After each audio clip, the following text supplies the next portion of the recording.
When you think of skyrocketing brands like Aloe, Allbirds, or Skims, it's easy to credit their success to great products, sleek branding, and brilliant marketing. But here's the overlooked secret. The real magic lies in the engine behind the scenes, the business powering their business. For millions of brands, that engine is Shopify, making selling seamless for them and shopping effortless for us. Upgrade your business and get the same checkout Aloe Yoga uses. Sign up for your $1 per month trial period at shopify.com/retail, all lowercase. Go to shopify.com/retail to upgrade your selling today. Shopify.com/retail. Have you ever wondered how your body naturally repairs and rejuvenates itself? It all comes down to your stem cells. Your body's built-in repair system that renews tissue, restores balance, and helps you feel your best. But by age 30, you have up to 90% fewer stem cells in circulation. That's where StemRegen comes in. Founded by stem cell scientist and health pioneer Christian Drapeau, StemRegen products are designed to support your body's natural repair system by using science-backed, plant-based extracts. Just 2 capsules of StemRegen releases an average of 10 million of your own stem cells into your body. No injections, just 2 capsules. Empower your body to rejuvenate from within, whether you're focused on recovery, longevity, or just overall wellness. StemRegen can help release more of your health, more life, and more of the best version of you. Try it now at stemregen.co and use code POD15 for 15% off your first order. That's StemRegen, code POD15. Acast powers the world's best podcasts. Here's a show that we recommend. Love music? We do too. Well, if you ever feel like it's hard to keep up, though, don't worry. We're here to help. Monday through Friday, Daily Music Headlines gets you the top happenings in music, from chart toppers, news releases, concert announcements, and more. All in less than 5 minutes. Don't miss out. Get the show at dailymusicheadlines.com.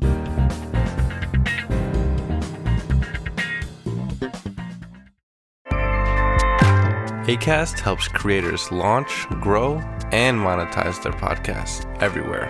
Acast.com.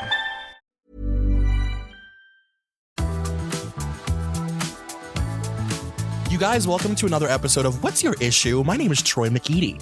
And I'm Darlene Sussman. And we have a very special treat today. Hopefully, this is the first of many reoccurring themed episodes that we do on this podcast. Well, this would be the second, Troy. What was our first? Playboy, Real Housewives. Oh, yeah, we did a Housewives. Okay. Well, here we have another entry of a themed episode. Whoa, yay. Yeah. And we were also toying with the idea of like letting you guys vote for them on Patreon. So if that's something that you'd be into, let us know. Yeah. Go off in the comment. Yeah. But this episode has freckles. It has a shade of red hair that we can't quite pinpoint at this point. We don't really know if it's an auburn, if it's fiery. We don't really remember the root of the red, but we know it is a red. It is ebbing and flowing, you know. It's occasionally blonde. It's occasionally black, but at its root, it's red. We are talking about Miss Lindsay D. Lohan today. Ooh, a topic that is near and dear to my heart. I am so excited for this. So we read a handful of Lindsay Lohan themed articles, magazines. The first one being a Rolling Stone from 2004. The second being a Vanity Fair from 2010. And the third being her Bustle comeback interview from 2024. And we felt like these 3 issues were a good representation of like the overall arc of the Lindsay Lohan career, if you will. The career that, you know, still has so much left in it. The rest is still unwritten, but thus far. Yes, she's very much at like a crossroads, if you will. Like it kind of feels like right now she could do whatever she wants. Yeah. So, and I will say this. I think that the Lindsay Lohan celebrity profile has always been quite a juicy one. I feel like there are many profiles in various magazines from across time and space. And there's always like some pretty good tidbits in there. Some good tidbits, a lot of reoccurring themes, reoccurring topics. There are certain things that we were joking about before we started recording. It just feels like you can't write a Lindsay Lohan article without mentioning that we'll talk about. But I want to ask you, like, just because Lindsay herself is such a specific kind of like magazine fixture, like, what does she mean to you as far as like through like print media? Because she's a tabloid fixture, but like, let's not forget she is a fashion girl also. Oh, she is a fashion girl. I always really liked Lindsay's fashion. So I loved seeing a magazine that, you know, that was more about her style and getting to see her in editorial pictures. I mean, she's so beautiful and she has such a, I think, unique kind of beauty. So it was always nice to see her in like really big editorial photo shoots. But her celebrity profiles were so great because you were getting the writer talking about the circumstances of like them meeting up. And, you know, there was always so much lead in to what the interview was of like, she showed up late and she ordered this and she, you know, had this funny aside, like kind of just painting a full picture of her. And I was, you know, her biggest fan back in the day. So I was always going to be one to buy anything with her face on the cover. I mean, I remember the Vanity Fair from not the one we're going to be covering, but I think it's like 2006 or something. And she's blonde hair and she's recreating a Marilyn photo shoot. And like, I remember that magazine came out and I was running to the grocery store to pick it up. So I don't know. What about you? I mean, hard agree. I just feel like in no matter what phase of her career she's in, when you read an article about her in a magazine, there's like this almost unspoken understanding that she just is so magnetic. And like every observation of her is interesting. Like you said, from her rushing into a restaurant, you know, disheveled and holding a pack of cigarettes and what she orders and what she's wearing and the sort of like franticness that surrounds her and the media frenzy and the paparazzi of it all. It's like she has this sort of allure that you can't really describe. And like, I feel like it's meant different things throughout different parts of her career, but it's always been there. Like she's always been very magnetic as a person. And I guess when I think of when I think of like a pre-influencer era, like us in like college more so, I think of celebrities who were sort of at the forefront of like magazines being our influence. Like we were buying stuff because of tabloids. So we would like watch or, you know, look at like an Us Weekly of people drunk stumbling out of a club or whatever. And we would shop based on what the pictures were in those magazines, not really so much on like Instagram. Yeah. And when I think of that, I think of Lindsay. Like I just think of her going out and changing her clothes.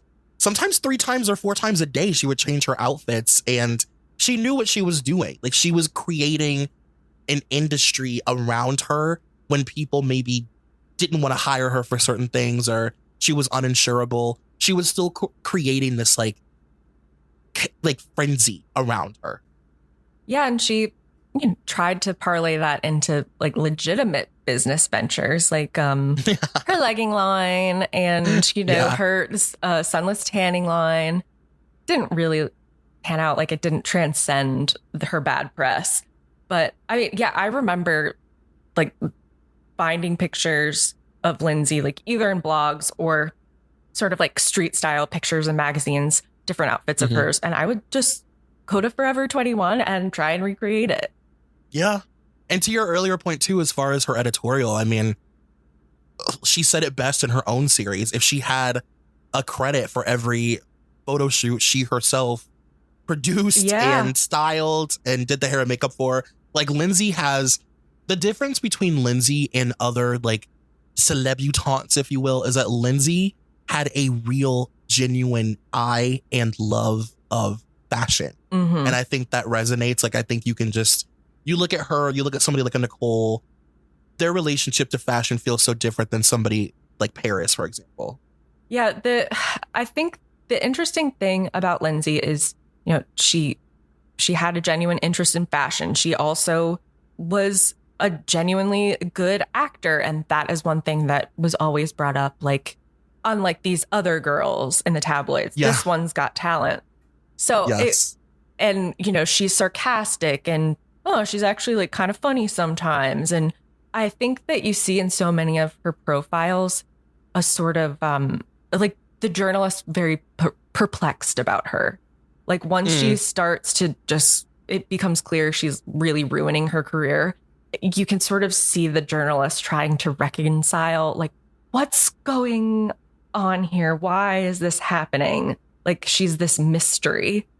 Yeah, like they can't figure out why somebody who seemingly has it all is so dead set on like squandering all of it, which is hilarious because then in the same breath they'll write about, you know, her childhood and her father and her mom. Yeah. And, you know, how she had to unfairly grow up so fast and how her dad was like leaving, you know, prison to come see her on her film sets as a little girl. And, you know, it's like, I mean, I just think it's so funny the way that these old publications will take no responsibility.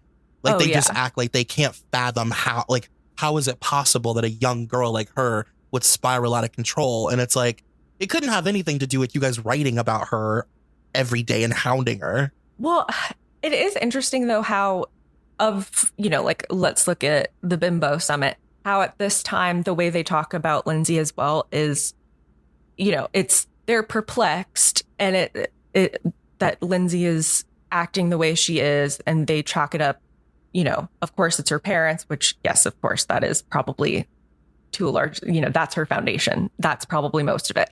But also just looking at it as she has this talent, like we don't want to give up on her. There's still like an air of respect towards Lindsay, whereas like with Brittany and Paris in any sort of article profile on them, there's so much more of like dismissive, sarcastic tone. Like it feels like it goes Lindsay, then Brittany, and then Paris, who just is a joke. No, 1000%. Because they even say, and I want to say it's in the Rolling Stone that we'll talk about, where they're like, you know, in comparison to somebody like Britney Spears, who like you'd have to basically be an idiot 13-year-old girl to enjoy her music. Yeah.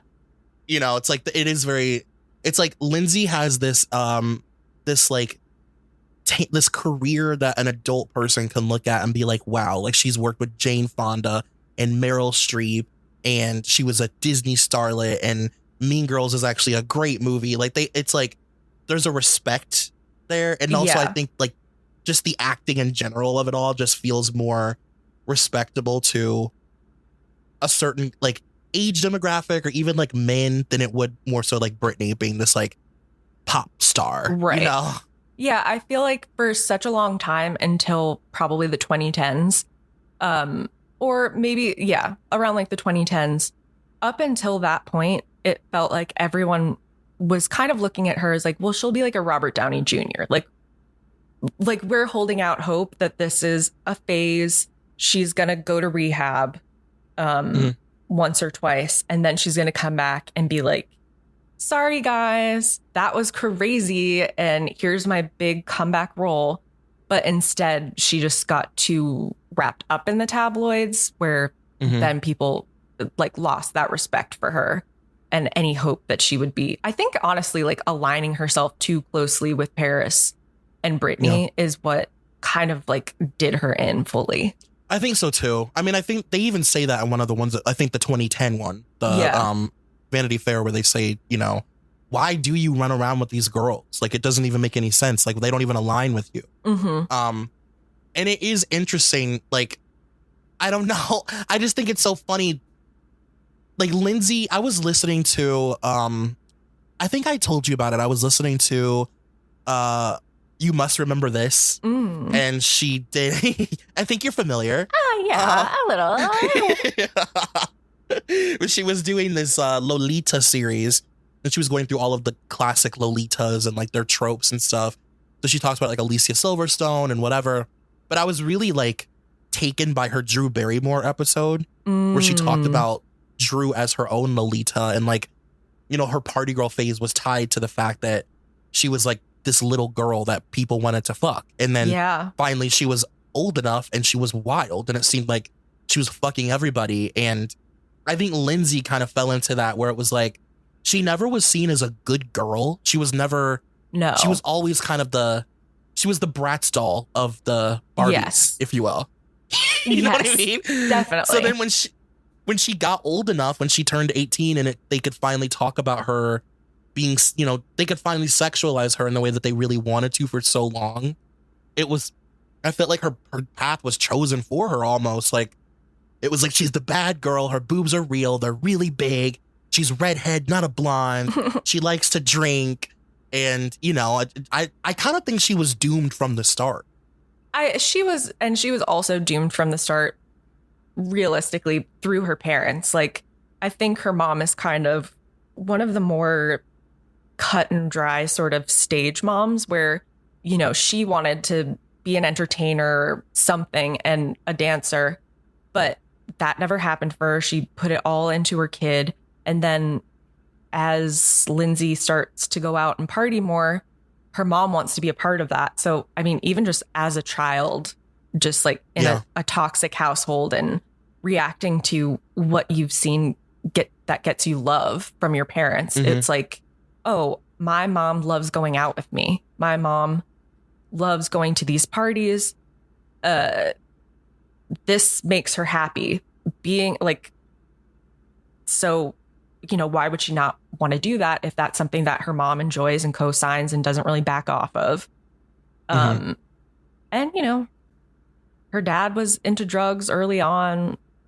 You know, he was getting in trouble for coke when she was a little kid. Like, the party gene is in her. And that is something that I'm sure, like, before she was famous, she was seeing her parents, like, probably going out and partying all the time. They were New York City people. So that sort of way of life is also natural to her. Yeah, for sure. And it was so woven into, I mean, every one of these articles mentions it's a lot about partying. And the context of it changes throughout the years. It's like, you know, she goes from being this 18-year-old that's just having fun and why can't she just live her life? And then, of course, it turns into her being troubled to then turning into, like, you know, her success story of overcoming it all.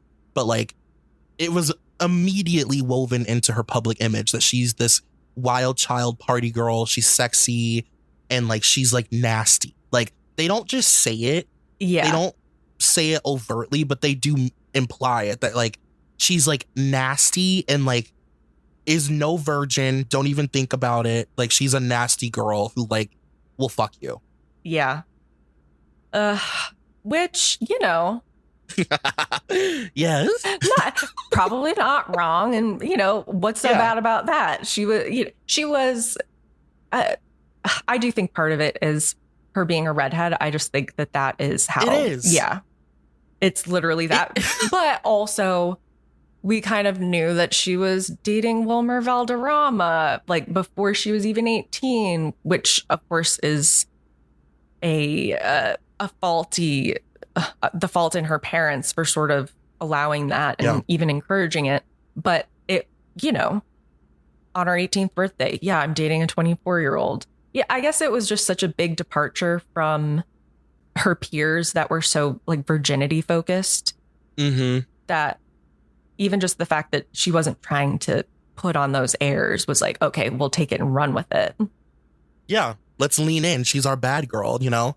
It's been a long time since we've had, like, a true Shannon Doherty running the streets, and it was, like, fun. Like, I remember, I'll never forget buying that first Rolling Stone and, like, the cover of, like, her hair blowing and, like, it's bright red and her boobs are massive. And I'm just like, I felt that too. Like, I was, like, tantalized by her because she was, like you said, so different than the other girls. And it did have a little to do with her hair. There weren't any other redheads. And, you know, at that time, like, your hair color was, like, a huge, like, identifier. Like, it was like a weird thing. And I also think that the way she looked as well, she was a redhead, which set her apart. But I also think of her peer group, she was the most strikingly beautiful and, like, old Hollywood. And like, not that Marilyn Monroe was considered the bad girl of Hollywood, but she was like, here's our sex symbol. And it's kind of like a recreation of, like, an old Hollywood sex symbol. But also she really acts, which, of course, nobody appreciated Marilyn's talent until, you know, posthumously. But it was like this redhead Marilyn Monroe who can act. She can She could do 2 accents in one movie. Yeah. Everybody thought it was 2 little girls, but it was 1 little girl because her acting was so good. Should we get into the magazines? Let's do it. So we're going to start with the Bustle article, which I don't know. I guess Bustle counts as a magazine, right? I just realized. Yeah. No, I know. I thought about that. It's loosely a magazine. It's an internet magazine. It's an internet. It's a theoretical magazine that floats in cyberspace. Exactly. Yeah. In a print media dying landscape, we take what we can get. Yes. Okay, so this this article, when did it come out actually? I don't know when it came out. March 2024. Okay, so this is March 2024. And this article, as you were saying, Troy, off mic, each one of these articles sort of plays into a celebrity profile trope. And this Bustle article is talking all about, her comeback and everything. And this is very much the all-American comeback story. And it's also let's glaze over all the things that happened in the past. And it's just sort of a glowing piece that feels like was just sort of volleyed to her. Like this was a discussion between the publicist and the writer of what's going to be talked about. And this is not a gotcha interview. This is a look how far we've come triumphant, I would say fluff piece. It's a fluff piece. And I think that at this point, the media is as invested in this comeback as she is. It's a lucrative comeback. Like Lindsay Lohan is big business. Whether she's insurable or not, she has always been one of those celebrities that has like an ecosystem around her of like media, right? Like she's always being reported on. She's probably made these tabloids billions of dollars at this point. So there's an invested interest in her success. Her success story is lucrative. And I think you could say like a lot of the press that she was doing in 2024 for her like Netflix era, a lot of it felt fluffy, but it makes sense to me. Like this article feels very set up by Netflix. Yes. Yeah, for sure. It's like, it's so glowing of these silly movies. I mean, that alone is like a dead giveaway to me where they're taking these cheesy, silly movies very seriously. Very seriously. And so basically, this is also an interesting article to start with because it goes through all the same beats as any other Lindsay profile, but it's so far into the future from, when she was relevant and actually doing these, tabloidy things that it's all sort of glossing over it and putting a sort of sheen of hindsight that if, you're one of the real ones, you can look at and instantly remember like, that's not true or that there's more to it than that. So it's interesting to start here and then kind of go into the more in-depth, juicy articles to sort of break it down, what was really going on.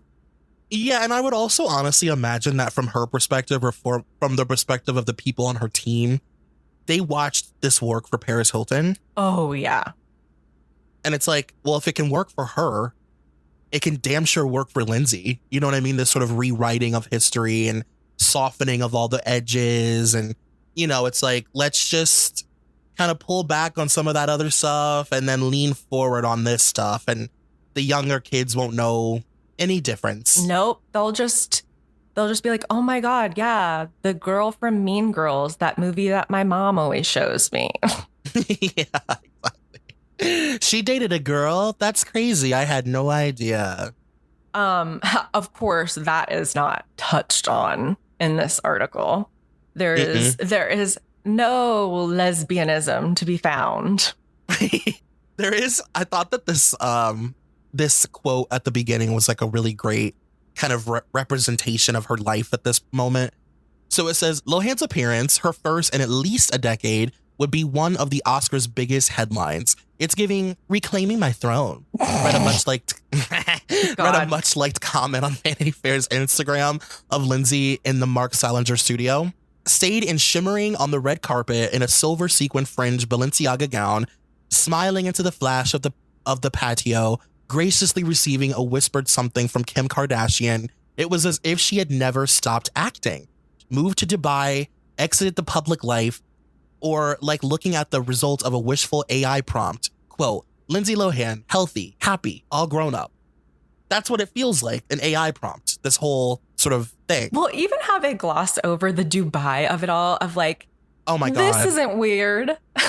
She, like, they say, from the outside, disappearing to Dubai looked like a strategic choice, a place with lucrative business opportunities, a ban on paparazzi, and strict regulations on the substances Lohan struggled with at the height of her fame. But to hear it from Lohan, she stopped working and expatriated in search of the most essential human experience. Quote, I was like, what if I never fall in love? What if this never happens? And it took me just taking time for me, for all those doors to open and the yeses to come, the things I wanted to say yes to. As if this very publication wasn't making fun of her weird Dubai accent or writing about her trying to kidnap that little boy. Like, there's so much shit that they just gloss over, and the Dubai of it all is so glaringly It feels weird. like this article was brought to you by Netflix and the Dubai Tourism Board. It's like whoever was in charge of the Real Housewives of Dubai. Oh, that's hilarious. It's like, yeah, this is just a great place to go for young starlets. The business opportunities, no paparazzi, and no alcohol. We love all of these restrictions. They're for your own good. Her Dubai, the Dubai of it all when it comes to Lindsay, first of all, the Dubai of it all when it comes to any celebrity is fascinating. Like, it's fascinating for Aubrey O'Day. It's fascinating for anybody. But with Lindsay, it's so interesting because it's like, she's the one celebrity that pretty much everybody knows went there to do sex work, allegedly. And like it's such a common thing. Like, even people who don't like read blind items and shit know that. Yeah. So for them to try and make it seem like she moved there just to have a little break and a getaway is hilarious. But then her being like, no, it wasn't that. I came here to find love. Like, this is the Sex in the City movie. And Carrie's like, I haven't heard someone say that in a very long time. Like, never, because nobody moves to Dubai to find love. I'm in love, all dressed up in love. No, it's really silly. And I will also say another thing that I love about this whole piece is that it's Lindsay. This is why I love the study of a fashion it girl. Mm-hmm. Because you will always have that in your back pocket. It doesn't matter, no matter where Lindsay has been in her career, no matter how low, no matter how uninsurable, no matter how toxic, she has always had the fashion thing in her back pocket. And she's used it to survive for a very long time. And this is another great example of like the editorial, Lindsay Lohan, who also just has kind of been moonlighting as a model her whole life. Well, but what's also so weird about this article is then speaking of fashion is it says, today she tells me she carefully curates what she is exposed to. Oh, okay. Oh, God. Online, she avoids fashion. Quote, my stuff is positive manifestations and baby foods. Okay. First of all, I want to know, like, you carefully curate what you're exposed to. I don't love the implications of that. I don't necessarily trust that as just like at face value, that's all I'll say about that. For a girl with the kind of shopping addiction that this young lady has had her whole life, her obsession with fashion, you could not pay me a suitcase of money to believe that she's not like she's curating her algorithm to only be baby food. Girl. And at first when I read that, I was kind of bummed by it. Like, oh, she loves fashion. She's like not interested in that anymore. Like, is that really what she wants? But then I thought, girl is a hoarder of clothing. And maybe that is kind of like a I mean, she's put herself into hundreds of thousands of dollars of debt, largely due to clothes. So in that way, it's like, okay, maybe this is her really taking accountability for things, or maybe it's bullshit, or I don't know. It seems fishy. It is quite fishy. Also, my stuff is positive manifestations in baby foods. Like, what? Yeah, like it does kind of feel like they said written by AI. It feels like it's like, yeah, mention the baby, like the public is gonna love that.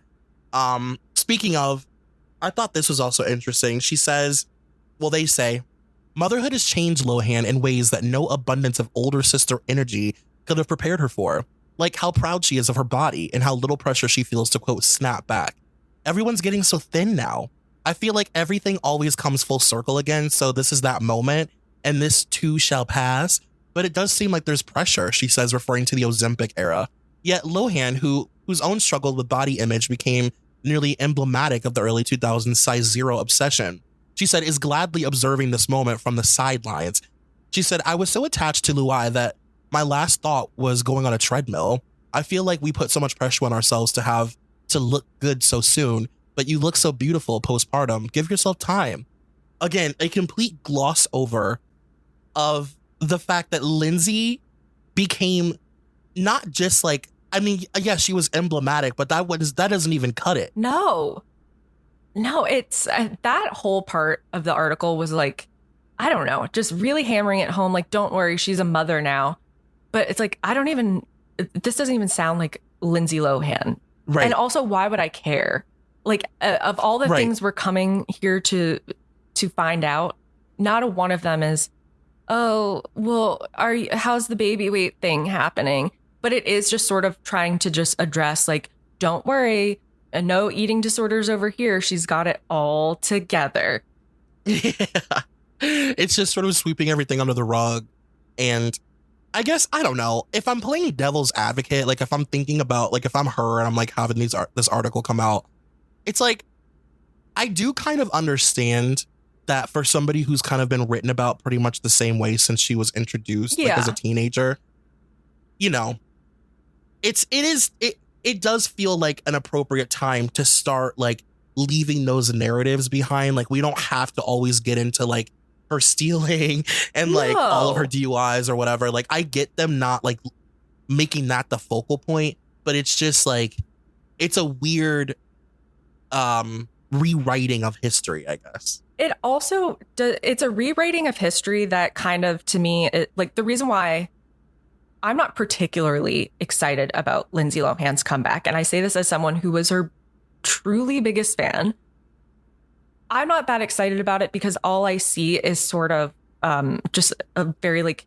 PR constructed version of Lindsay, where there is also kind of still no accountability. Like that's the thing that I always saw in Lindsay, no matter how many times she tried to, you know, claim that this rehab stint had really like taken hold, like it finally worked this time. I would always see in her interviews this air of not quite taking accountability, or like the Oprah documentary, like, you know, she brings up like her old habits, but she doesn't actually take full accountability. There's always, I don't know, there's not like a really self-aware way she talks about it. And I thought in this article as well, we still had that, where instead of her, like, of course we don't have to make it the focal point of the article, but I would love some sort of just candid, yeah, that was a crazy time. And like, I don't know, just being matter of fact about it and having a bit of, not a sense of humor, but just a self-awareness. And in this, it says, Lohan's work was probably more punishing than her partying, though the latter was much more interesting to the press. Quote, I feel like some of my work got overshadowed by paparazzi and all that kind of stuff when I was younger, and that's kind of annoying. I wish that part didn't happen, Lohan says. I feel like that kind of took on a life of its own. So that's why I wanted to disappear. I was like, unless there's no story here, they're not going to focus on just my work. And I'm like, I'm sorry, that's complete bullshit. Yeah. That is like hilariously rewriting how things. It's like, sure, the paparazzi and tabloids and all of that were difficult and focused on her, for sure. It didn't help anything. But she also stoked those flames, and her work was overshadowed by her partying because she was doing the partying. Like it wasn't, she's basic. It feels like it's saying the partying was blown out of proportion. Mm-hmm. And actually it was her work schedule that was creating so much stress, not that she had a demanding schedule and she was partying till 3 a.m. every single night and like not showing up to work. Well, the addiction to the paparazzi is always. Yeah. I have yet to read an article or watch a documentary where they really get into that, into like the child star, like addiction to negative press pipeline. Mm-hmm. And that it's not just something that's always happening to them. It's something that they participate in and stoke and throw gasoline on at times. And then, you know, of course, there are times when it turns and becomes really violent and scary and negative. But like Lindsay Lohan spent an absurd amount of time playing games with these people, calling them to chase her around. Yeah. You know, purposely, you know, calling them and telling them bad stuff about her friends and them doing the same thing to her. It was definitely like a push and pull. And it sucks because I think that would be really interesting to talk about now that we're so far removed from that kind of world. Like, it's like, what's the harm in being honest about that now? Because we all know it and it's interesting and it would be fascinating to talk about, you know? Well, yeah. And I think what I really don't like about this article is it is just an encapsulation of what I don't like about most of the conversation that centers around re-examining women from the early 2000s. It's all very black and white, and it's just like a yes, queen, like hashtag feminism appraisal of it, and not a more nuanced awareness of like, yes, did the paparazzi and all of that make things harder for them? Sure. But let's also be honest that they were participants in this. And like you said, what that is about this sort of what happens to child stars of this desperate need for attention. It's like, yeah, that's a really interesting, nuanced thing to talk about. But instead, it just has to be, these girls were flat out abused across the board and they actually did nothing wrong ever. Or these are like dumb sluts. It's like, we can have a story that actually is somewhere in between. But I think maybe like most people are just not interested in telling that story or something. They just want to be a part of the like clickbait. Yes, queen, she's back. Yeah, that's what it is. It's the yes queen of it all. It's the, like, it's easier for us to just, and it's, I just also think it's easier to digest that way. Like, the way that you and I look at it is a little too complicated, I think. And I think it's just nice to digest it like this. It's just nice for people, like, especially for somebody that people want to succeed. Like, you know, and that's why I said, like, this is just as much for, like, it's beneficial just as much for like a media company as much as it is for Lindsay to like have this story play out this way, where it's just really nice to click on it and read an article about her making it. And, you know, she actually did the thing. And now on top of it, she has a baby and she's married and she doesn't get hounded anymore. And she's beautiful again. Yeah. And she's a perfect weight and her hair is red. It's just like tied up in a way that's nice for people to digest that don't want to get too deep into the mud. What's so funny to me too, of how they are just tying everything up, hitting every single point. They even somehow hit the point of Marilyn Monroe and Lindsay. This to me was my favorite God. thing of all. It's the end of the article, and the interviewer asks or says, "Suddenly, I can't remember. Is Lohan also a super fan?" Well, they're talking about Anne Margaret and like Lindsay's interest in like playing her, and which I do know that she has always like had an interest in Anne Margaret. But she says, "Suddenly I can't remember. Is Lohan also a super fan of Marilyn Monroe, or did people just love dressing her up as an icon of tragic beauty. And Lindsay says, quote, I know. I think that. I love Marilyn, but I'm more Anne Margaret. Girl. I mean, what are we? We are trying to rewrite history that actually she wasn't a super fan of Marilyn Monroe, and it was just people dressing her up as an icon of tragic beauty unfairly. That part made me laugh literally out loud. I actually belly laughed. And meanwhile, both of the other articles we will be discussing talk about Lindsay and her love of Marilyn. Another one, Cosmo Girl, which we're not discussing in this one, but a Cosmo Girl profile.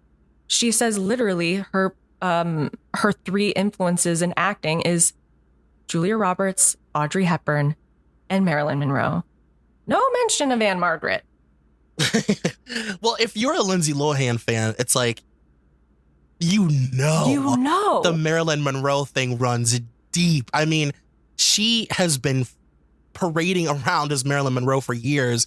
I mean, to the point that like even her play, everything that she's done in her career has been some sort of like one step closer to Marilyn Monroe thing. So like that was hilarious. And it's like, do you think we all just forgot about the fact that her legging and handbag line, what like 6'1", it's mentioned in the Vanity Fair.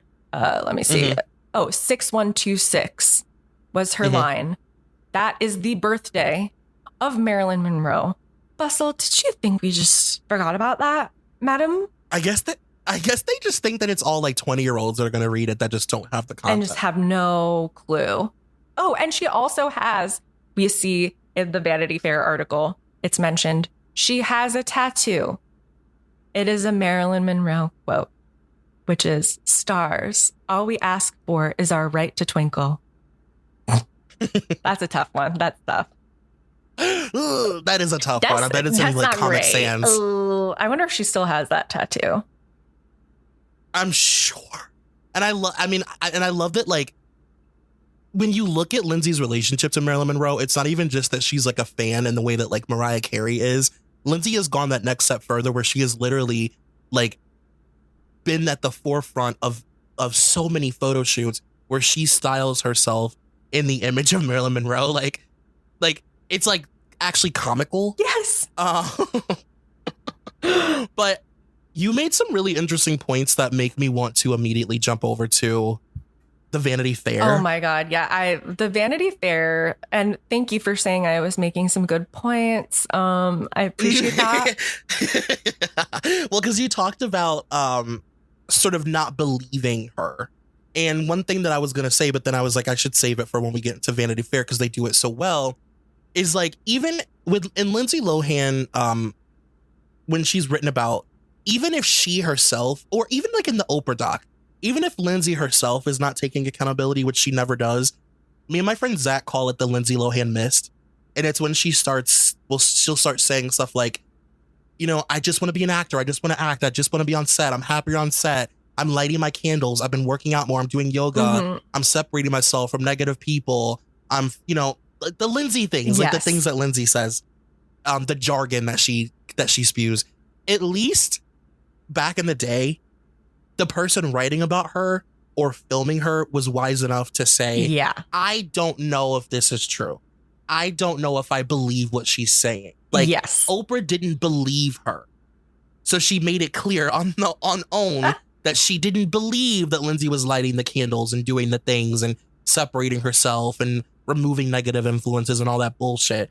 And the person who this is Nancy Joe. This is a Nancy Joe sales joint, mama. And this is a good one too. Like, this is truly one of the best journalism with a capital J. The comparison of this and that Bustle article, like, this is literally art. Yes. It is. This is such a good article. They don't make them like this anymore. No, this is an old school. So I guess just to paint an idea, this is 2010. Lindsay, during the time of this article, is, I would say, at the height of negative Lindsay Lohan press. Oh, this is like, well, it's a week before she goes to jail is when they sit down with each other. This is like Lindsay bad, like bad girls do it well, this is it. Oh, yeah. She is uninsurable. I mean, people are openly talking about her being toxic. Nobody wants their name associated with her. And, you know, it's like she's this beautiful tragedy kind of figure. Yeah, she's called Hollywood Kryptonite in this article by an executive.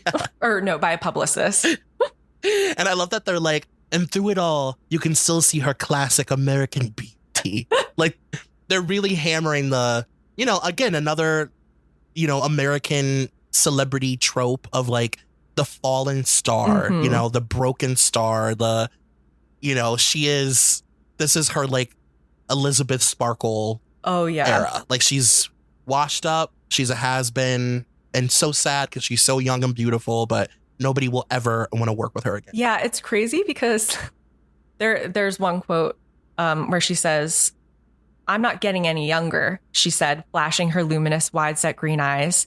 She had turned 24 on July 2nd. Quote, "I want my career back," she said. "I want the respect that I had when I was doing great movies. And if that takes not going out to a club at night, then so be it. It's not fun anyway. I don't care. It's the same thing every time."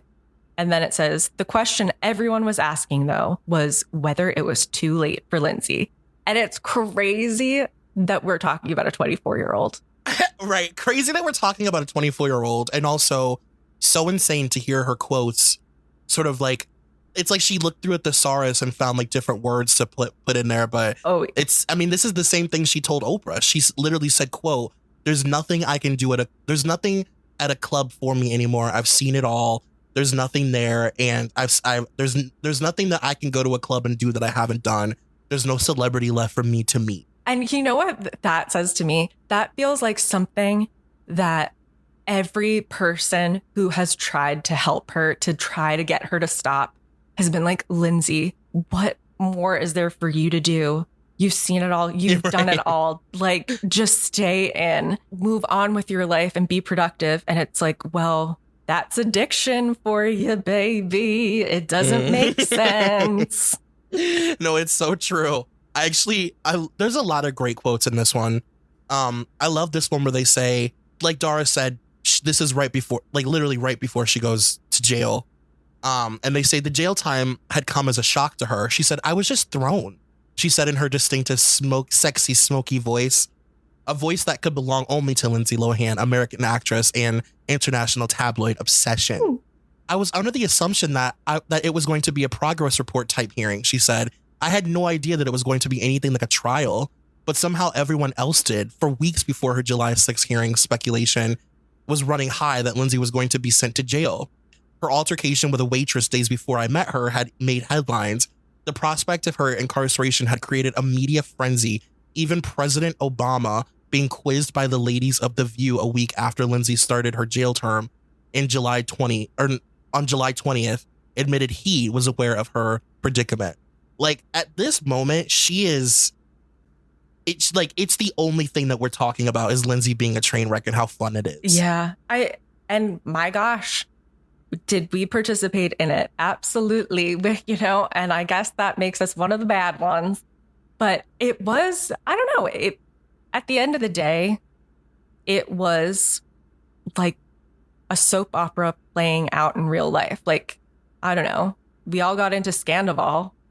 That it was like, can you believe this actually happened out there? And it's real. It's like, we were getting that, but with our biggest celebrities. We could check a blog every single day and there would be like, oh my, I remember vividly waking up and seeing like Perez Hilton talking about how Lindsay had been like in a car chasing the mother of her ex-assistant. And then she gets out of the car and takes no accountability for wrecking the car. Immediately, she's like, "It wasn't my fault. Somebody else did it." They're like what? Well, and they discuss, so her first arrest, it's from that incident. And she kind of like stole the car also. She bizarrely commandeered a car with 3 young men in it in order to chase Michelle Peck, the mother of her ex-assistant, along several freeways and streets in Santa Monica. Quote, "She tried to blame it on 2 different people. And then when a white substance was found on her pants, she said, 'These are not my pants.'" And then someone said they were her favorite pants, which is what the judge in her trial said to Lindsay. It's like, she's just somebody who was learned from a very young age. It's like in her nature to just deflect immediately the minute you cast any sort of judgment on her or try and hold her accountable for anything. Immediate deflection. It wasn't me. They're not my jeans. It's not my car. They're all out to get me. I just want to act. I just want to be on set. It's where I'm happiest, etc. Well, and it's so interesting because you can also see in all of these articles where she gets it from. She gets it from her parents, who are as much a part of her sort of Hollywood lore and tabloid stories as she is, from the very beginning. I think it's in the Rolling Stone article where she talks about her father and like what a mess he is, and it's like, it's not his fault, blah blah blah. Like there's always she's always making excuses for her mom and her father. Eventually she stops making excuses for her father, but making excuses for both of these people as to why like they're unfairly, being judged for being bad parents. It's like, this is what she was raised on. Deflect. Yeah. And that like that's how she was being media trained by her mom, to like really like at a young age, like allowing her daughter to believe that she has no responsibility for anything bad that happens in her life. And, just creating a little monster. Yeah. I think it's in this, in this article, so Nancy Joe interviews a bunch of Lindsay's friends, trying to sort of piece together who this enigma really is. And one of her friends says, I think the root of the problem was every single person telling her how amazing she is, kissing her ass all the time. It was like, if everyone thinks I'm the shit, then I must be. Or there was also another quote in here somewhere where they say like, Dina, like, let her get away with everything. She could just have a tantrum and it would be fine. Dina would do whatever she said. So yeah, it was just, you get what you want and you don't have to take responsibility. And also just to, I guess, give kind of like a reminder of how she was being spoken about as like an insurable actor and like what she had been doing up to this point. So it says, Morgan Creek CEO James G. Robinson was less forgiving of Lindsay. During the shoot for Georgia Rule, a box office and critical disaster, he infamously sent Lindsay a letter accusing her of acting like a spoiled child. Hello. On set, we are all aware that your ongoing all-night heavy partying is the real reason for your so-called exhaustion, Robinson wrote, warning Lindsay that she would be held personally accountable for losses caused by her actions. Resulting in like hundreds of thousands of dollars in damage. I think I read that it was like a $52 million production she had halted for 3 straight days. $50 million production. Like that must have been with Jane Fonda. 3 days, shutting down for 3 days costs you money. Oh my God. And then you're being photographed? Ooh. While you're not at work? No. They said the whole situation was just ridiculous, Lindsay told me. It could have just been a private letter or a private sit down. It ruined the sales to the box office. Why would you ever harm your own film like that? But more than anything, it seemed to harm Lindsay, whose professional reputation was already in tatters. That same year, in 2007, the problems of her post-DUI rehab schedule were reportedly caused producers to pull the plug on Poor Things, a crime comedy set to co-star her and Shirley MacLaine and Olympia Dukakis. Like, hello. And then in April of this year, Lindsay was fired from The Other Side, a fantasy adventure starring Woody Harrelson. When financiers reportedly became worried about her continued bankability. And then I love this part. This is so Lindsay. It says in 2007, her horror flick I Know Who Killed Me won 8 Golden Razzies. Her 2009 comedy Labor Pains went straight to DVD. And then Robert Rodriguez, the director and producer of the action thriller Machete, in theaters this month, in which Lindsay has a cameo as a pistol-packing politician's daughter, did not return our calls about her. The word in Hollywood is that she's uninsurable. And Lindsay said, that's not true. She said, I just did Machete and everything was fine. When you think of skyrocketing brands like Aloe, Allbirds, or Skims, it's easy to credit their success to great products, sleek branding, and brilliant marketing. But here's the overlooked secret. The real magic lies in the engine behind the scenes, the business powering their business. For millions of brands, that engine is Shopify, making selling seamless for them and shopping effortless for us. Upgrade your business and get the same checkout Aloe Yoga uses. Sign up for your $1 per month trial period at shopify.com/retail, all lowercase. Go to shopify.com/retail to upgrade your selling today. Shopify.com/retail. Oh, Like, girl. And when you hear about the stuff that she was supposed to do, it's quite painful. I mean, well, and then they don't know that this happens yet when this is written, but they do bring up the Linda Lovelace, which that was like, oh God, I feel like that was being she was talking about that for such a long time. And in the same paragraph, it talks about how, the rumors of her splitting up Amanda Seyfried and Dominic, whatever his name is, from Mamma Mia. And in the end, the movie does get made and Amanda Seyfried plays it. Not that was exactly a movie that one would be dying to actually end up being in. It wasn't a great movie, but that was her champion. It was a terrible movie, but it speaks to the fact that like that was a passion project for her. And given how much money she had made box office wise, she should have been at a point in her career where she could say, guess what? I want to make this movie. I'll even pay for it. I want this director. And it could have been really cool.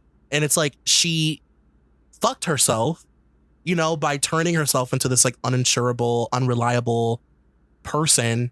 Like that sucks. And it's also the start of this long, I think Lovelace is the first of many projects where Lindsay's just like, I'm in this movie. And she's like, not. Oh my, well, yeah, they say that she went to Cannes to promote her movie that is not made or like, who knows how in development it even is.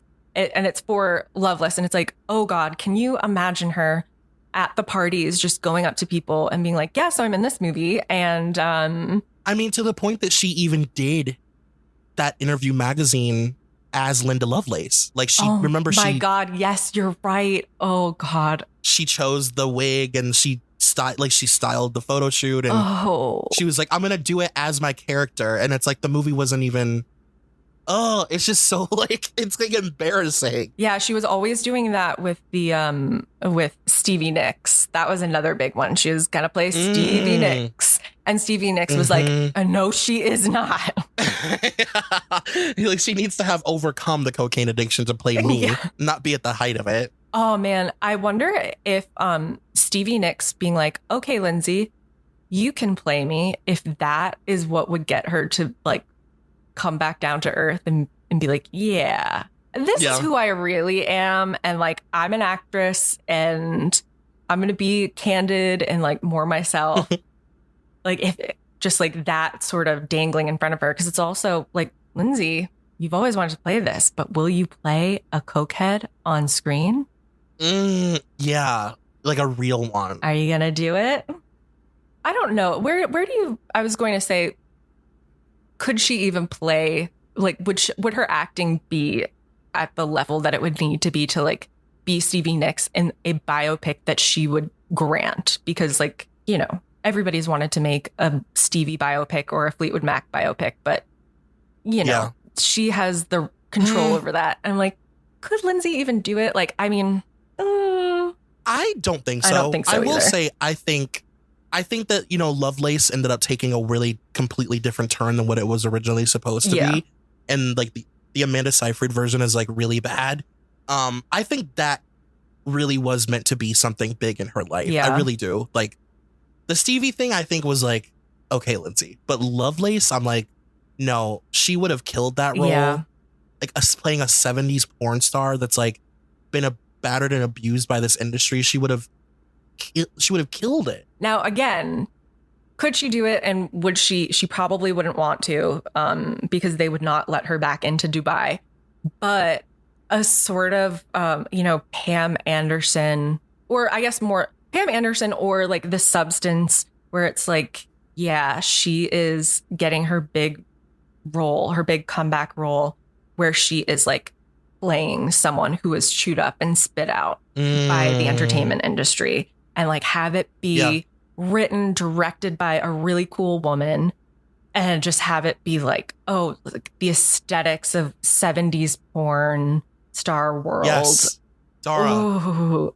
Yes, fucking yes. Especially for somebody who just gets it. Like Lindsay has such an artistic eye, and like I think she would really know what that movie would need and the look. I mean, even just like, I know we're making fun of it, but like her ideas even for the look of Lovelace and like, you know, the way she styled herself for that Interview magazine photo shoot. Yeah. Like it's so noir and dark, and it like the photos are so emotional, just the pictures themselves. And that's all her, you know?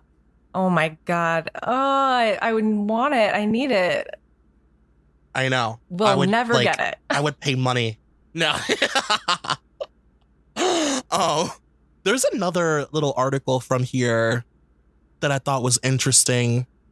It says, back in LA in June, Lindsay was seen out again at Voyeur Soho House in her old haunt, the Chateau Marmont, where quixotically she lived from 2005 to 2006. On the night of June 6th, at a party thrown by Katy Perry at La Palms after the MTV Movie Awards, her scram bracelet reportedly started going off, flashing through her boot. The next day, Judge Revel issued another warrant for her arrest, which Lindsay avoided by posting 10% of an additional $200,000 bail. She denied that she'd been drinking, insisting that the monitoring device had malfunctioned. I even said to my attorney, "Can I take a lie detector test?" She told me.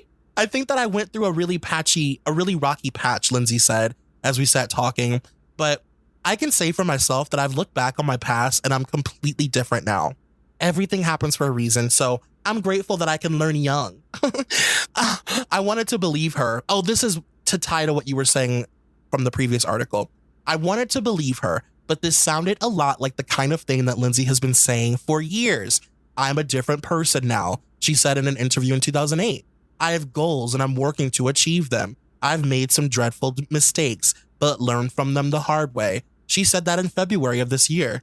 Meanwhile, the public album of Lindsay Lohan's photos has continued to portray a powerful portrait of a girl gone very wild. There is Lindsay clad in a hot pink bikini and her first scram bracelet.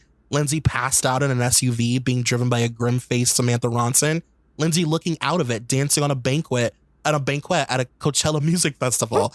Lindsay leaving a nightclub, falling into some cactus. She claimed that a paparazzi tripped her. But it's true. Like, if you've been following her long enough, you kind of know the Lindsay fine print. Yeah, 100%. Ugh.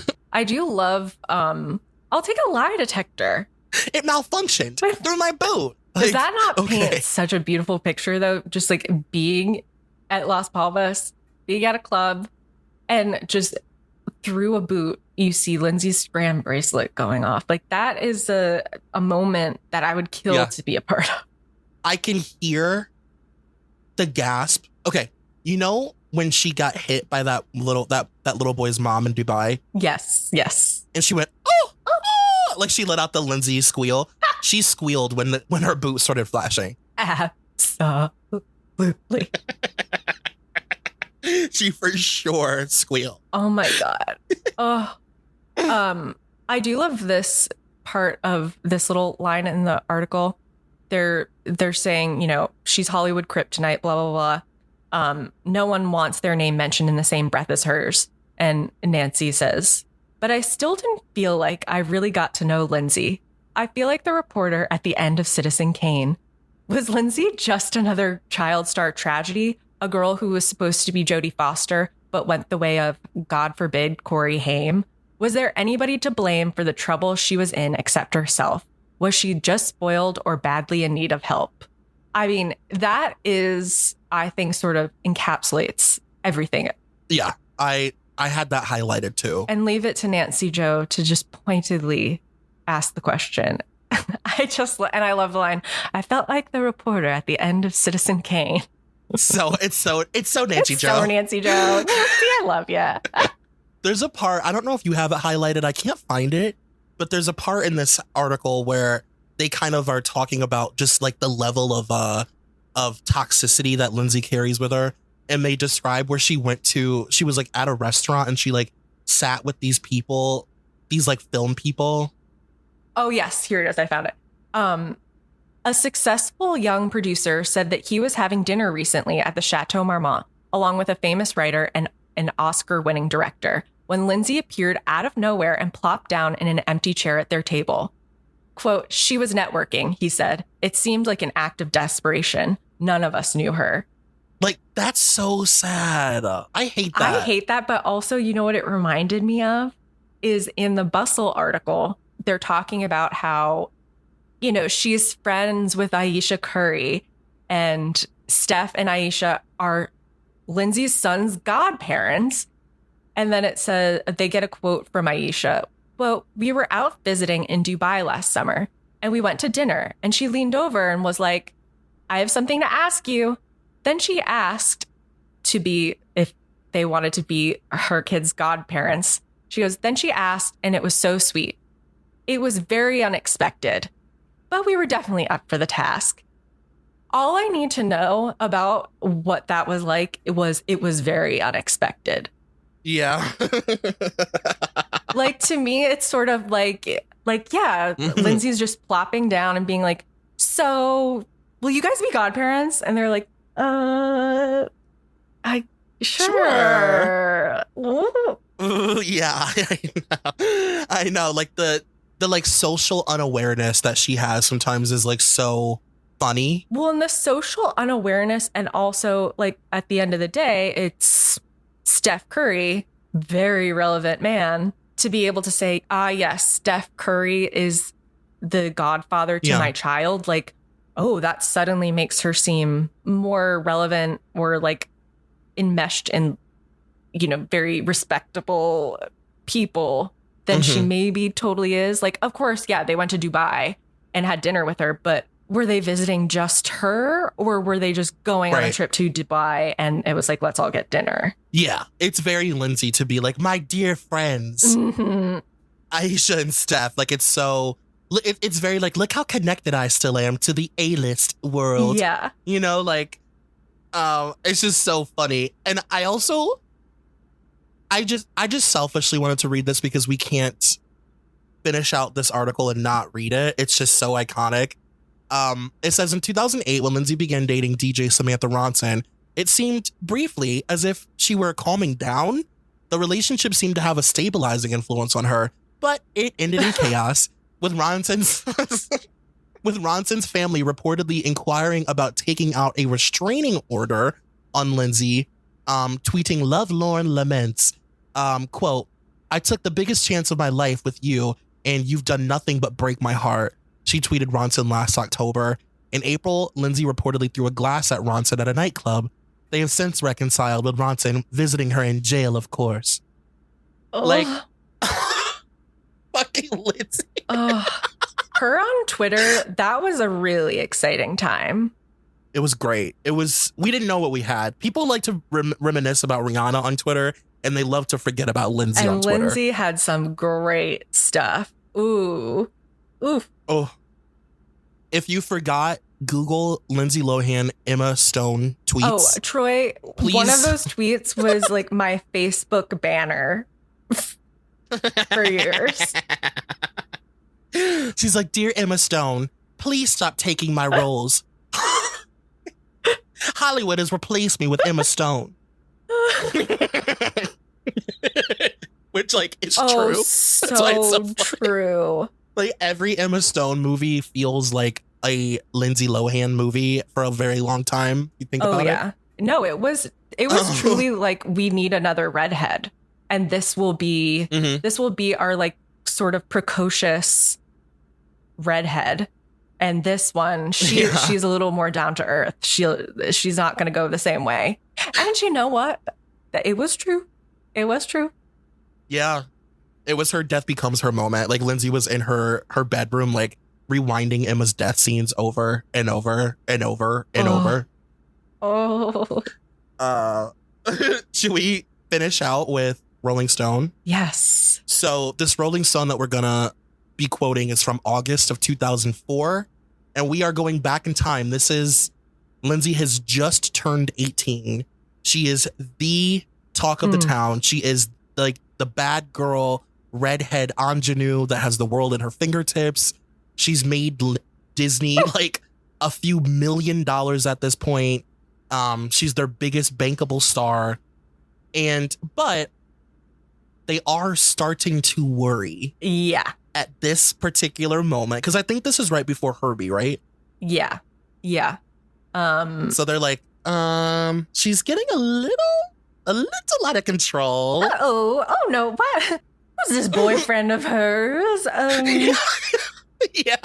And they mentioned that like they've had to have some talks with her about like her partying image and how it's like sort of starting to maybe snowball a little bit more than they wanted it to. Or also, we go right off the bat. She's talking about like people talking about her in tabloids and stuff. And it says a quote, "My little sister reads that stuff," Lohan says. "She called me up one day and was like, I heard you got that Pamela Anderson thing," meaning boob job. "I heard you got that Pamela Anderson thing." And Lindsay says, "It's just so Lohan stops and glances at her assistant. They smile at each other in an inside joke sort of way. "Stupid," Lohan continues. "And when I look puzzled, she says, I have to watch myself. I guess I say the R word, but not," she says it. She just fully says it again. "I guess I say the R word a lot, and this group got mad at me." This group. This group got mad at me. This group got mad. And also, right before that, just to kind of like continue the conversation that we were having earlier about how now that it's literally as soon as she turned 18, the whole world was like, big-titted Lindsay Lohan. She's big-titted, she's big-butted, and she's really, really hot, and she's a whore and not a virgin. She's the opposite of Hilary Duff. She's not sweet. She's a nasty little whore. The fucking writer of this article literally says, "Lindsay Lohan has been 18 for just under a week when she tells me her breasts are real. I didn't ask. Gentlemen never do." Like, that's the first line of this article. Well, and going back to your point was to me off mic of each of these articles being a trope, like the Vanity Fair one is very much like classic, warts and all celebrity profile, like a true Hollywood classic celebrity profile. And then this Rolling Stone article is classic early 2000s. She's 18, you guys. Like, look, a man writing about an 18-year-old girl and like his, leering lecherous perspective. Mm-hmm. And like knowing that we're hungry for it. The media is hungry for it. We want to start sexualizing her because we can now. They even say, they say, there comes a time in the life of every teenage girl who works for the Disney Corporation when that girl realizes that she has suddenly, how shall we phrase this, broadened her appeal. For Annette Funicello, back in the original Mickey Mouse Club, that point came when boys began to notice the tightness of her regulation Mickey Mouse sweater. In more recent years, fallen Musketeers Britney Spears and Christina Aguilera recognized that music videos involving school uniforms and or nude body stockings would exponentially increase their fatherly, big brotherly, and creepy uncle-y tolerance for music that's pretty much unlistenable if you're not a 13-year-old girl. So they're basically saying we have no real interest in these girls until they bloom and get big tits, and then they start to appeal to us creepy men. Like, what?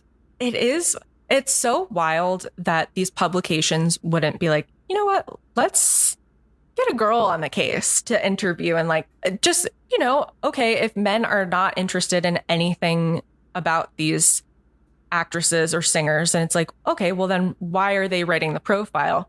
But it is just like, well, I don't know, like middle-aged men wanting an excuse to see them in the flesh and talk Yeah. about their body. And it's like, I feel especially something like Rolling Stone. It's like giving men the keys to the castle. Like, yeah, go get that profile. You get to hang out with this hot young thing. And then you also get to eviscerate her later and like feel very self-satisfied about it.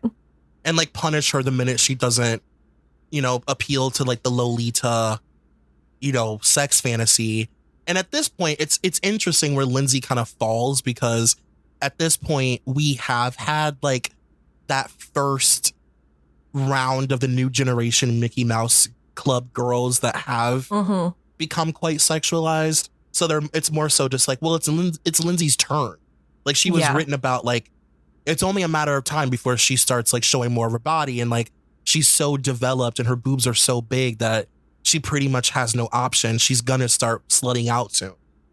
And yeah, that's something that we see in every single one of these articles about the girls at the time. And then also there's, as you like to talk about, the lore of a star. There's a lot of lore and world building in this one, just as so there much world is building for all of these types of articles. Yeah. But Lindsay's lore is so, it's like she's a hot little fuckstick, and like her dad is a bad guy, and her mom a rockette. Now, you said that. I could hear you questioning it in your voice. I don't like that. She was a rockette. It's not a lie, okay? but no, listen. I actually, did you notice this though, Troy? It was always Dina was a rockette. Dina was a rockette. But in the Vanity Fair article, did you catch Nancy? And I trust Nancy because that is a woman who did her due diligence. She says that Lindsay's mother was a rockette understudy. The plot thickens. So, it's a fluffing up of what her real story was. Oh, her mom. It's easier to say her mom was a rockette, not a rockette understudy. If you guys don't know, Dina Lohan has her own lore, and Dina basically did her own press tour throughout the phases of Lindsay's career. And her big thing was that she would tell people, I was a New York City rockette and a child actress, and I gave up my dreams of being an actress to like help my children achieve their dreams. And like all of her credits are like people can't find them. There's no proof in any book that she was ever a rockette. And like she says that she did all this acting, but there's like no proof of her acting. So she basically made up her own like old Hollywood story. Yeah. Well, but it is so, I think I said it earlier, like, I think Dina is the blueprint for the momager, the way we, like, with that word, the momager. And the mother of a child star. Like, yes, now when we think of momager, we think of Kris Kardashian, and she is such a, competent business person. But Dina was more of, like, the child star momager that doesn't know what the hell they're doing and like screwing things up for their kid. And like, unlike Britney's parents were not people who had some background of like, Lynn Spears didn't want to be an actress. And if she did, we never heard about it. But Dina was so out there as like, I'm a performer in my own right. Like that is classically the child star trope of the parent who wanted to get into it. It didn't work out. And now they put it all into their kid. Yeah. Yeah. She really was like the OG momager. You're so right. She really was. And we all knew Dina. Like, I mean, the shorthand of it all, with all of us just knowing her by her first name, we all knew Dina as much as we knew Lindsay. Yeah. And I think in the Vanity Fair article, it says that Dina was taking 15% from Lindsay. And you guys, 10% is industry standard for a manager. This woman is just out there pocketing 15. And using it for tape ends. Yeah. Using it for tape ends and blow. I really like this little section where they're like kind of setting up her. This is why I said she was doomed from the start, because the lore and the world building is centered around this idea that she's like a bad girl that's at this moment being held back by her Disney restraints. And not only is Disney worried, but her handlers are worried. And it's only a matter of time before she breaks it and goes full bad girl. And like now that she's 18, we're all kind of waiting. So it says, despite the fake breast rumors, something about Lindsay Lohan seems far more real than her contemporaries. Mean Girls is often compared to Heathers, Winona Ryder's breakout film, and like Ryder, Lohan manages to look striking without coming off as an empty vessel. In real life, she has been willing to talk shit about rival teen star Hilary Duff and didn't hide the fact that she liked to party, all of which resulted in Lohan becoming a favorite object of scrutiny for the paparazzi and the online perverted community alike. These days, if Lindsay Lohan wears a low-cut dress and makes the mistake of, say, bending over slightly to step out of a vehicle, enlarged photographs of her cleavage will be analyzed as meticulously as the Zapruder film. To continue the Ryder comparison, Lohan is also what technically is known as a bad girl. She has already dated a rock star. Well, not exactly rock. It was Aaron Carter. But what really makes Lohan bad is the fact that she goes out to nightclubs in Manhattan and Los Angeles and occasionally dances on tables. All of this has helped her new adult image, but could hurt her old Disney remake princess image, which has her handlers worried. When I suggest to Lindsay's publicist that we go out to see a band together, the publicist snaps, "She's 18. I don't want her anymore." I don't want any more stories of her to come out in clubs. My next suggestion, an exhibit at the Cadavers at the California Science Center, is greeted with an audible sigh. Lindsay's like, "I want to go drinking." But you see, they're setting her up. Like they're writing about her future before it even happens. Of all places to get an interview from someone, a concert, that seems like pretty counterintuitive. Yeah, it doesn't even make any sense. It's like, no, what you really wanted was to be like, let's go to a bar or a club, but you know that it has to be under the guise of something. Yeah, it's a band. It's a band. Yeah, and then I will report her behavior there. And then to be like, okay, fine, we'll go to the museum. It's like, fuck you. Like those, I know. Like you're being a little like prick. Fine, the museum then. The museum or a club? Come on. Or an interview? Come on. Like that is absurd. And I hate that we weren't smart enough to read between the lines back in the day. Cause like that should have been, the person doing this interview should have been ridiculed. Like why do you want to take an 18-year-old to the club? Yeah, exactly, weirdo. One other thing that they mention in this article that I think is damn near impossible not to talk about is the fact that she is now publicly dating Wilmer. It's like out there. And I just feel like that had such a big impact on the way that we perceived her. It says Lohan recently went public with the news that she's dating that 70s show star Wilmer Valderrama. Coincidentally, the pair became less secretive about their relationship after her 18th birthday. Valderrama is 24. "We've been really, really good friends," Lohan says. "I love him to death. He's a great guy. He's been there with me through all of this family shit that I have going on. We'll see what happens. If this matures into a serious relationship, he'll be my first real boyfriend.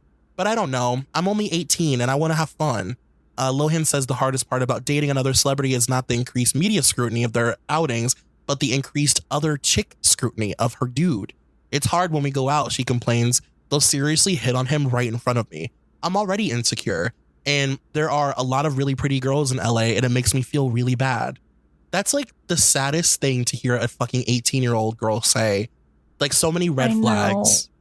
Well, and the Wilmer of it all is also brought up in Nancy Joe's article.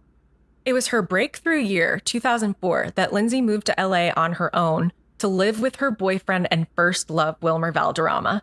They met when she was doing a guest appearance on his TV show. They didn't make their romance public until her 18th birthday. Valderrama said because it was, quote, "a lot more meaningful that way." And when they broke up a year later, Lindsay blamed her own neediness and immaturity. Valderrama would later discuss Lindsay in graphic detail on the Howard Stern show, saying, quote, her breasts were real and she's a big fan of waxing. Can you imagine the impact that this relationship had on her? Like, it set her down such a toxic path with men for the rest of her life. And it's not to say like that Wilmer is such a powerful figure that he's like the reason for all of her bad relationships, but it just started her off publicly too on this like really dark path. Do you think she's ever listened to 1729? Yeah, I do. I wonder how I wonder if she has ever looked back on that relationship with a more mature set of eyes, because she never spoke badly about Wilmer, but I do wonder if now she looks back and she's like, that was inappropriate. My parents shouldn't have been allowing me to just like go fuck off to LA by myself and move in with my boyfriend. I know. I do go back and forth where I wonder if she like looks back at it, especially now that she's like a parent, like what the hell was I doing? Or what was my mom doing? I'm sure she does, but there's also the aspect of Lindsay where it's like, she's been so abused by so many men and sort of like tossed around and just kind of used that I wonder if it's all just like a big blur of like men, like, you know? Absolutely. And I also feel like there's maybe a bit of a clue that things haven't really changed for her as far as like how she views men and her relationships to men is in the Bustle article. They're talking about her husband, and it says, what does Shamas, who works in finance and whom she met at a restaurant in Dubai, think of Lohan's world? Quote, he will support me because I'm in it. You know what I mean? She says she likes to include him in her work because, quote, he's very intuitive and has a very good understanding of how things are going to work out in the end. He can kind of foresee things. So I like getting his advice on everything and having him be a part of it. I just feel safer. And I'm like, oh. Is that really, is it really like he's very intuitive and he just like foresees everything? Like it sounds like he has to be on set. Yeah. He has to have every choice go through him. I mean, he was a producer on this movie that they're talking about. Yeah. And what is his career? Oh, it just says finance. Dara. You know who else worked in finance? Her father. We are tampering in some dark-sided stuff. That's all I can say. Okay. It scares me. Like, it scares me. And I just feel like in a nutshell, and this is just my opinion, and you know, I feel like in a nutshell, Lindsay did some dark-sided work in Dubai for many years when she was no longer insurable here as an actor. She made as much money, if not maybe more, doing that in Dubai. And she secured her bag. And then she got a man. She secured that bag, got a baby, secured that bag, and is now able to profit off of the fruits of her labor in Dubai. Like, you know, it's like she went there and did a side hustle and like stacked up her bands. And you know what? I love that. Love that for her. I do wonder now that she has all of those things and sort of has to like live with it. I'm just like hoping that it's not exactly what I would imagine it could possibly be like. I know. It scares me. I mean, she just simply does not have a good track record with men. So to imagine that like it's anything different. I mean, listen, she's someone who has made excuses for men for her entire life.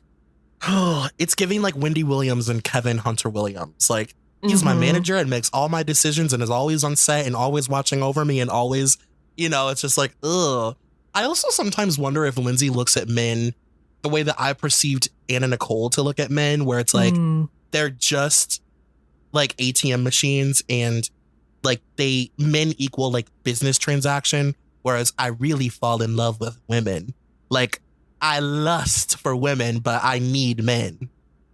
I sort of, I kind of don't really buy that in any way at this point in her life that she would be seeking out the women.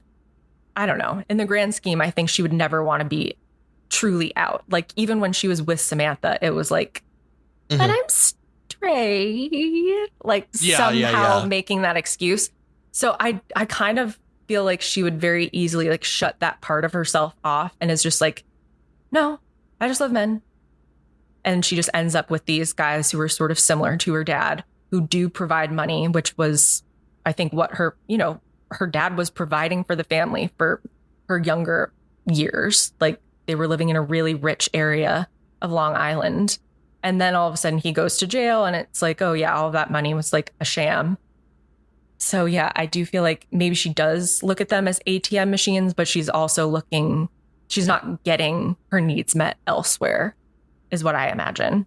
Yeah, because to your point, like, even with her not wanting to like fully admit, the Samantha stuff, like, it's always been such a joke to me that people think she's only had one female relationship in her life and it was just Samantha. And like, she could have at any point been like, oh, I've dated a million women at this point. And I also look back at those times and I'm like, as much as I now believe that when rappers have beef with each other, it's lovers' quarrels. Like, I think that they're all just fucking and in relationships and dating each other and they're fighting because they've like literally had intimate moments.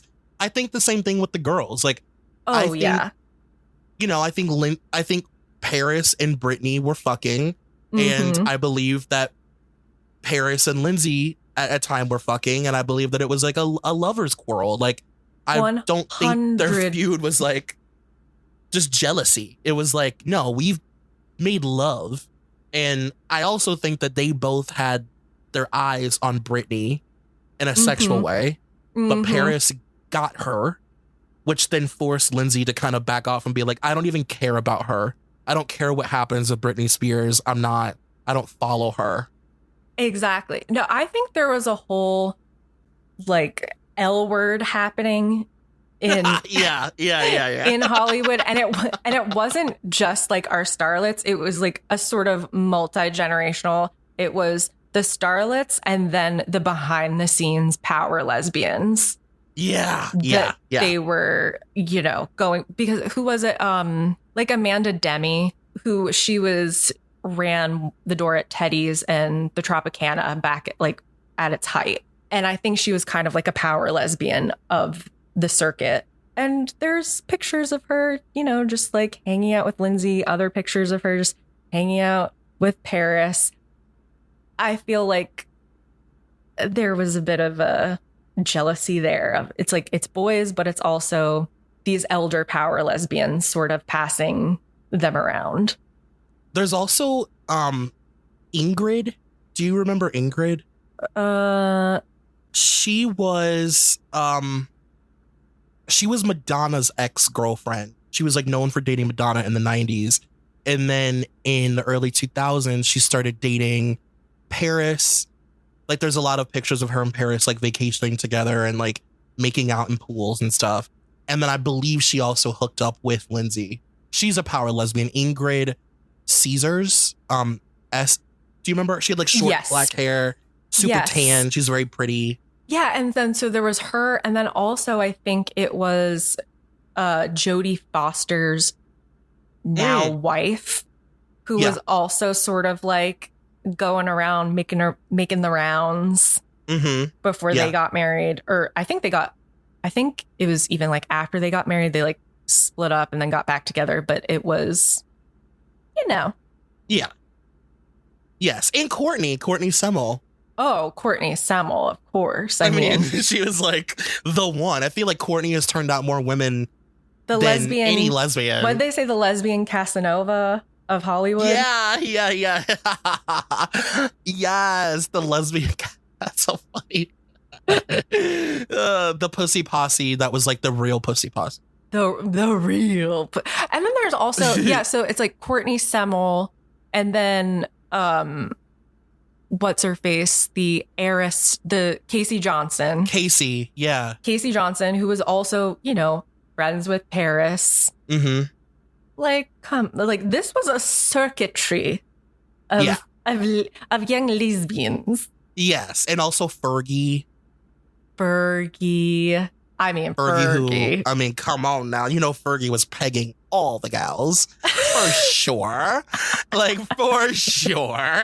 Oh my God. When you look at those pictures of 90s Fergie with parrots, it's like, okay, so you are teaching her how to climax. Okay. Oh, yeah. Yeah.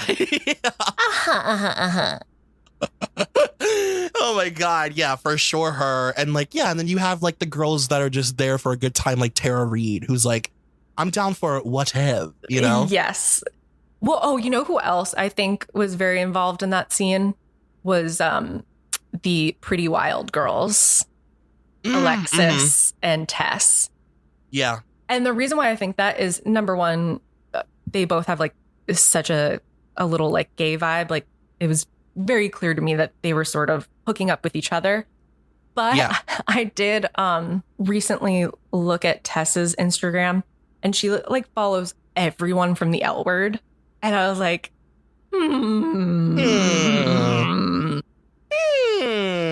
Sort of in the way that I follow everybody from Queer as Folk. You know who else I always squint my eyes at is Amanda DeCadnett. Oh, 100%. I call her the friend of everyone.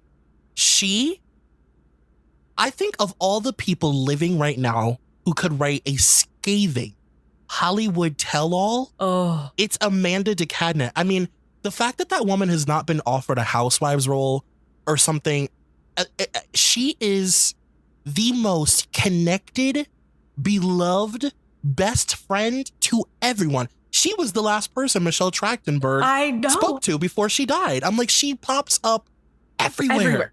Yeah, when I saw that, I was like, even Michelle? Even Michelle, like that woman, you guys look up Amanda DeCadnett, and she used to have a really cool show where she would interview her celebrity friends, and she's like best friends with Demi, and she's really good friends with Rose McGowan, and she is just so loved by everybody. Like, I want to know all the things. She knows everything. Oh, she knows where all the bodies are buried. Yeah. Wow, I could go on about like the lesbians of Hollywood all day. I know, me too. I love it. I love it so much. Somebody the other day I was looking at, I was like on Twitter, and somebody posted this picture of Alicia Keys. And like, I've always known that Alicia Keys is a butch bulldog lesbian. Like, it's pretty obvious to me that woman is as Oprah would say, lesbian. And they posted this picture of her, and she was like wearing one of her like fedoras with like a do-rag underneath. She was wearing a tank top. She looked like a character from Orange is the New Black, like a parody of a lesbian. It was so cliche. And somebody captioned it, and they were like, that woman has been fucking everybody for years. Like, she has been pegging everybody for as long as she's been around. Wow. I mean, yeah, I buy it. Yeah. Well, now that we have spoken for nearly 2 hours about Lindsay Lohan and the Hollywood lesbian pipeline, is there anything else that you want to add about the last article about Lindsay in general? No, I mean, no. Yeah, we pretty much did it all. This was really fun though, and it was such a great time. And just to say, we didn't mention it up top, but the Bustle article was written by Samantha Leach, and the Rolling Stone article was written by Mark Benelli, and of course, Vanity Fair by Nancy Jo Sales. And like, I know, so last week we mentioned the Lindsay Lohan Cosmo Girl article.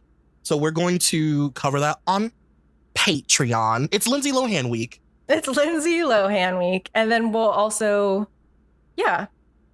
more Lindsay over there. Yeah. What was the other one that we were going to do? W? Oh, and W, her with Meryl Streep. Oh, Prairie Home Companion. Home Companion. Yes. Okay, cool. Well, this was awesome. Also, we are gonna maybe like once a month thinking about doing a poll on Patreon and letting you guys vote for our themed episode for the month. So if that's something you'd be into, maybe comment like ideas for different themes that you'd like to see, and then we can wrestle them up and put a poll on it and let you vote. Oh, doesn't that sound fun? Doesn't y'all reckon? All right. Well, we love you. You're swell. Thanks for listening. We love you so much. Stay cute.